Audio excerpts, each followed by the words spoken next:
Praise God. Praise the Lord. Amen. I want to welcome each and every one of you to this program. Firstly, I appreciate the grace of God upon my life. I appreciate the grace of God upon each and every one for the gift of life, sparing our lives to today. I want to appreciate the organizers of this program for this privilege. Thank you for inviting me. Pray that God will bless all of you in Jesus' name. Let us pray. Father, in the name of Jesus, everlasting Father, we appreciate you for this time. Receive be thou glorified in the name of Jesus. Lord, as we go into your word, Lord, speak to us yourself in the language we'll be able to understand. At the end of everything, we shall have the reasons to appreciate you in Jesus' name.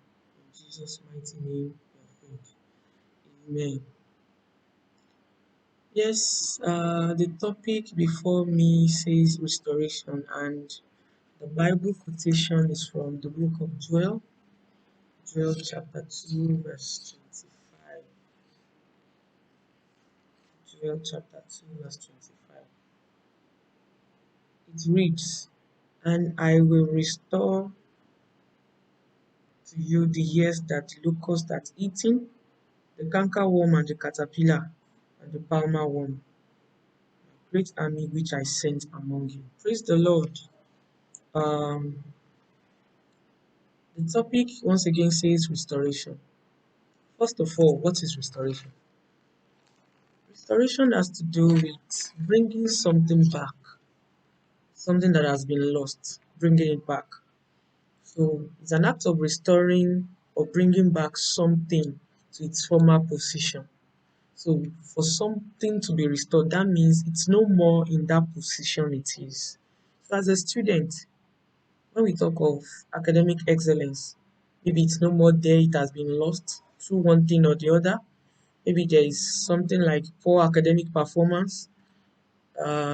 Maybe as a person you have been molested when you were at a younger age.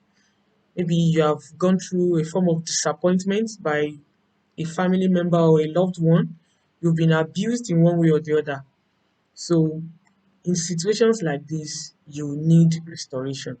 So before we can talk about restoration, what is the cause? What causes the problem that you want restoration?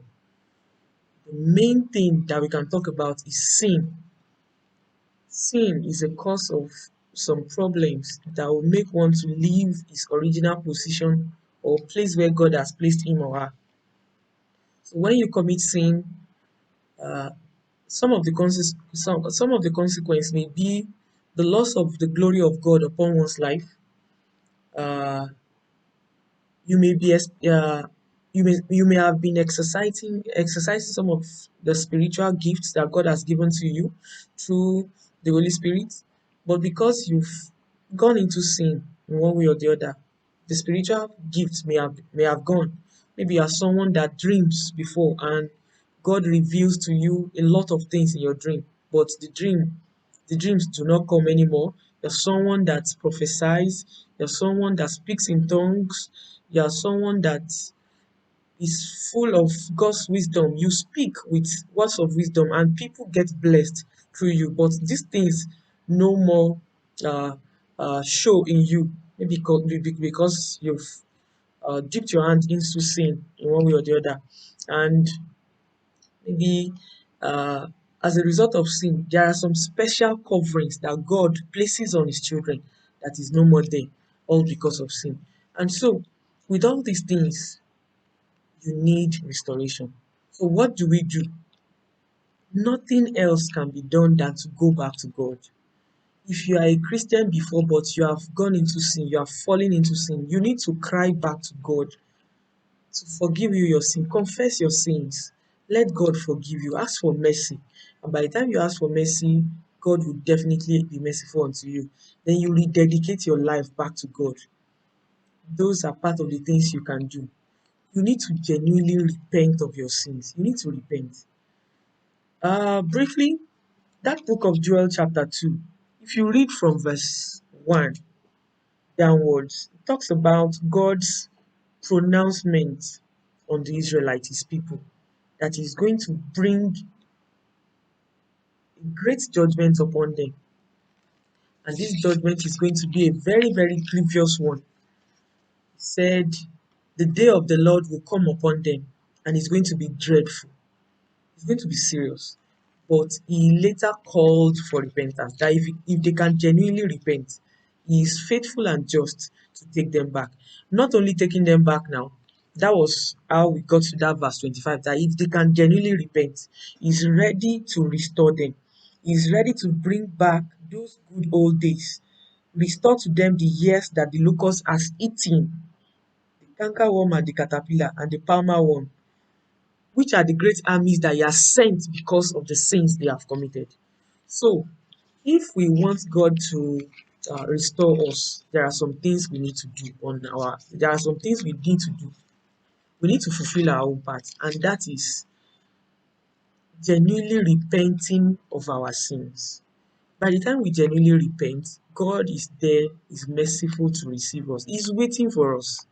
He's waiting to receive us back into his fold. And by the time uh, he takes us back, he's there to restore us. Not only to restore now, all the glories that I've lost, he's ready to bring them back to us fully.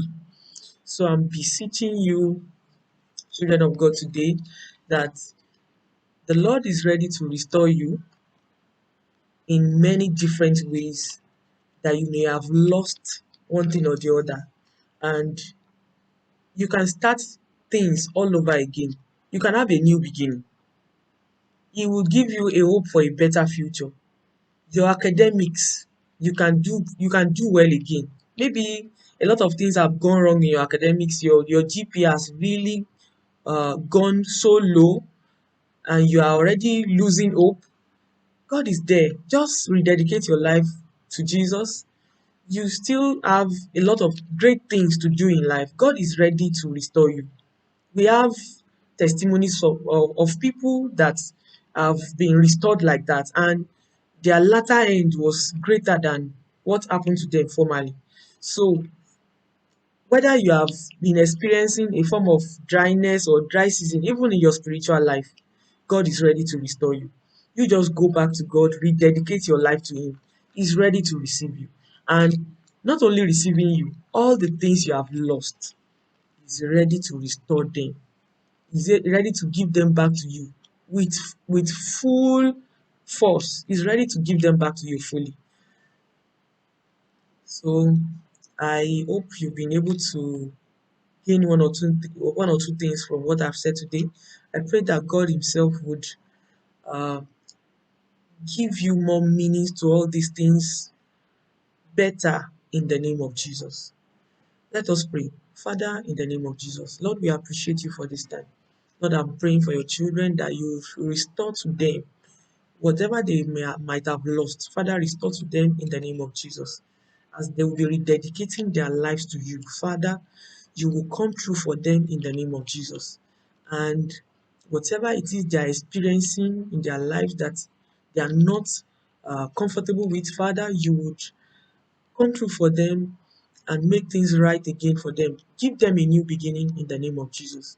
Thank you, Lord, for answering our prayers. For we pray with thanksgiving in Jesus' name. Well done and congratulations on your program. Greetings to everyone. I pray that the Lord will bless you in Jesus' name. Thank you.